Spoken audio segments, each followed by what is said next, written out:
سفر کرنا چاہیے.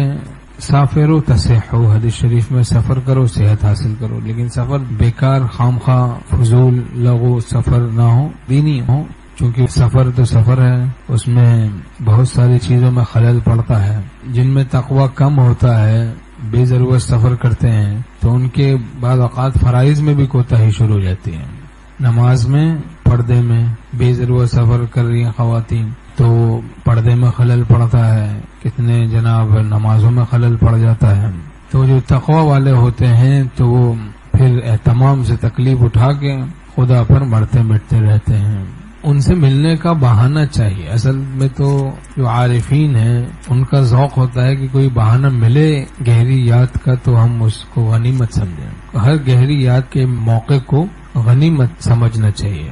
کوئی موقع ملے، بارش ہو گئی، بارش میں بھی دعا مقبول ہوتی، دل کی حالت بدلنے لگی موسم کو دیکھ کے، فوراً اللہ یاد آنا چاہیے، غیر اللہ نہیں یاد آنا چاہیے کہ چلو بھائی بڑا اچھا موسم ہے، فلم دیکھتے ہیں، ڈیٹ لگاتے ہیں، سی وی ہو جاتے ہیں، وہاں پہ تفریح کریں گے. الٹی سوچتی ہے آج کل ہم لوگوں کو. اگر تزکیہ ہو جائے، باطن بن جائے، دل بن جائے، ہر موقع پر کوئی اللہ ہی یاد آئے گا. چلو کوئی ان کو یاد کرتے ہیں، ان کو مناتے. جائیے کس واسطے یہ درد میں خانے کے بیچ، اور ہی ہستی ہے اپنے دل کے پیمانے کے بیچ.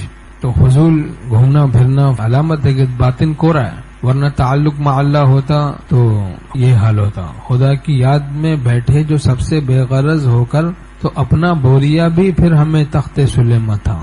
اب ایسے کہیں گھومنے پھرنے جاتے ہیں لوگ، گانے باجے وہ اس کے لوازم سمجھتے ہیں کہ بھائی اس کے بغیر پکنک ہی نہیں. یہ کیسی پکنک ہے بھائی جس میں گانے ہوں، باجے ہوں اور بے پردگی ہو، نامحرموں سے اختلاط ہو، یہ سب چیزیں ہوں. جس مجلس میں 3 کبائر ہو جائیں، کبیرہ گناہ ہو جائیں، حضرت تھانوی رحمۃ اللہ فرماتے ہیں پھر اس میں برکت نہیں رہتی. تو کبائر سے برکت نہیں رہتی، پھر خدا ناخوش ہے تو پھر کیا مزہ؟ کوئی مزہ نہیں، کوئی خوشی نہیں. بن تیرے زندگی موت ہے زندگی نے، جہاں جاتے ہیں ہم تیرا فسانہ چھیڑ دیتے ہیں، کوئی محفل ہو تیرا رنگ محفل دیکھ لیتے ہیں. حضرت عمر فاروق رضی اللہ عنہ شام کی منڈی میں غلہ خرید رہے ہیں اور لوگوں کو اللہ کی طرف دعوت دے رہے ہیں. تو ہر سانس میں ہم ذاکر رہیں، اللہ کی یاد میں مشغول رہیں، اللہ کے ساتھ رہیں. وَهُوَ مَعَكُمْ أَيْنَمَا كُنتُمْ، تم جہاں کہیں ہو وہ تمہارے ساتھ ہے.